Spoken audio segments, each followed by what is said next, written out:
Hello everyone, Nadezhda here, and today we are going to learn how to create the material takeoff. Let's begin. So I have this building opened in my model, and what I want to create today is the area and the cost of these fiber cement boards that I have on my project. So what I do first, I go to the schedules and I right click on it and I click on the material takeoff. I will choose walls, and basically here you choose whichever category you are creating the material takeoff for. So I choose walls and I will call it, for example, fiber cement material takeoff. And I click OK. So here I choose which parameter I want to add to my takeoff. So I will navigate to this part of the material takeoff that has the material before parameters. So here I want to add the material name. I want to add area.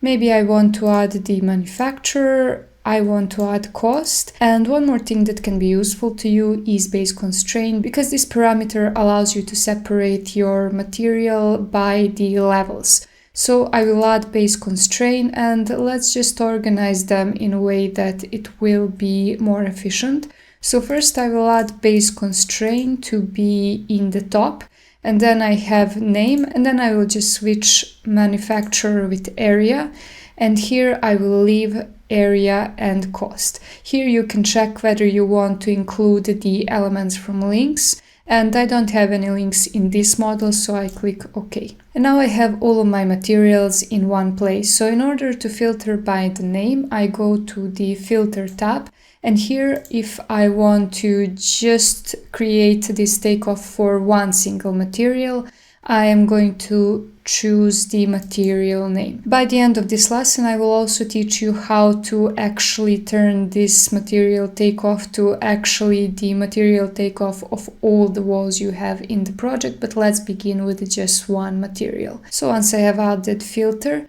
I choose equals here, and here I will choose the name of my material. So I choose fiber cement board and I click OK.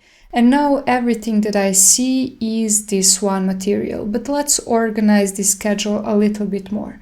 I will go to sorting and grouping, and here I will sort by base constraint. This way I will basically sort all of these walls by the level that they belong to. I will also turn off the itemize every instance option, because I do not wish to see all of my walls. I just want to see full area by level, so I don't need every instance visible. As you can see, by each level we have several walls, and I don't want that. I just want one united area of this material. So I turn that off, and I will turn on grand total so I can see in the end how much I have in total. And I click OK. And this is what we get. Basically, what I want now is to actually see the area, not just to see this varies option, but I want to go into the formatting option, and I go to area and I will choose calculate totals here, so I lose this vary sign and I have the full area. I click OK, and as you can see now that changes, and I also get the grand total of all the materials that have this name. As you can see, my material has the cost, and you can change the cost in the materials option, and you can find this fiber cement board, and here in the cost you can see which parameter it is, or of course you can also update it in the schedule if you want.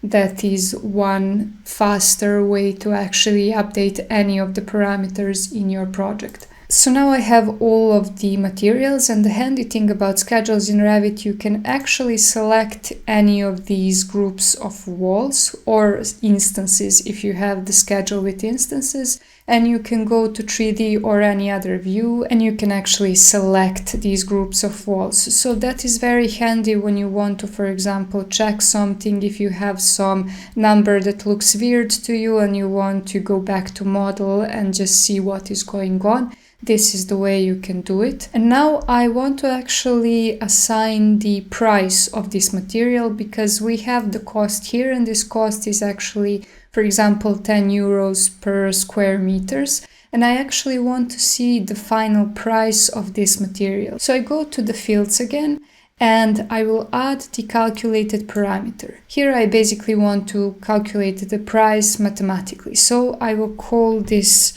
price, and I will choose the currency here. I select currency, and here I will enter the formula. Basically we have the cost per square meters, and we also have the area. So I'm going to choose the area times cost. We click OK, and now we get this inconsistent units notification. You will get this notification very often when creating schedules. You bypass this by simply dividing your formula by 1. So you add the divide sign and you add 1 and click OK.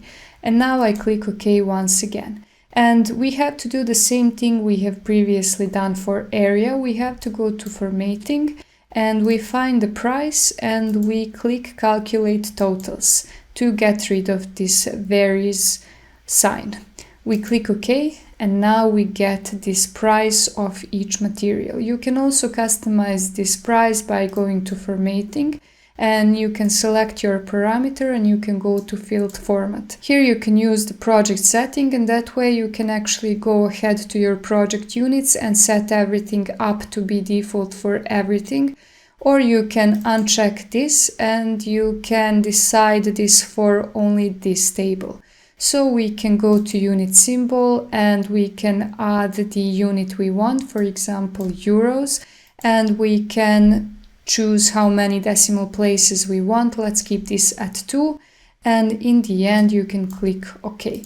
And now we get the pricing of this material. We get the area, the total area, the price per square meters, and also the full price of your walls. If you want to do this for all of the walls that you have on the project, not just one material, you can go back to sorting and grouping, and you can sort by material name instead of the base constraint, and you can add the footer.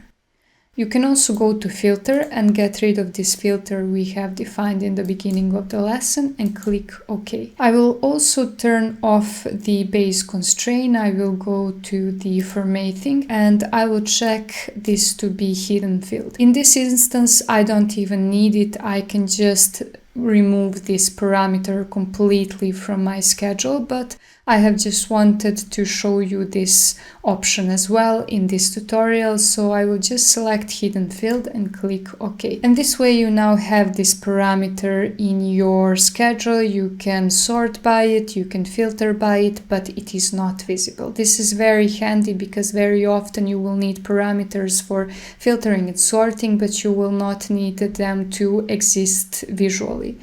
So now we have all of these materials and we can just assign the cost to each of them. I just keep adding 10 everywhere because it's the easiest number for me to just see if my formula is correct. I don't have to use calculators, so I can just see if it is right. And since now in this new schedule I don't really need the footer, I can just go back to sorting and grouping and I can turn off the footer for material name.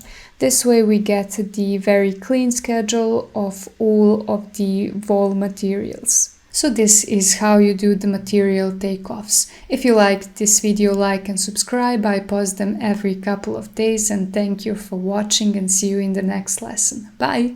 If you want to learn Revit like a pro, take a look at my architectural course through the link below. You will learn how to develop the project from concept to final design using Autodesk Revit. It is ideal for beginners but valuable for anyone looking to build a solid foundation. By the end, you'll know how to take a design from concept to detailed documentation with confidence and clarity. You will gain a solid Revit workflow you can actually use independently or in work in larger teams in architectural studios. With almost 100 structured video lessons, it is designed to help beginners master Revit step by step. To support your progress, I've included assignments with each lesson, plus the opportunity to ask questions and receive guidance directly from me whenever you need it. This way, you're not just watching tutorials, you're actively learning, practicing, and improving every step of the way. Thank you for watching and see you in the next video.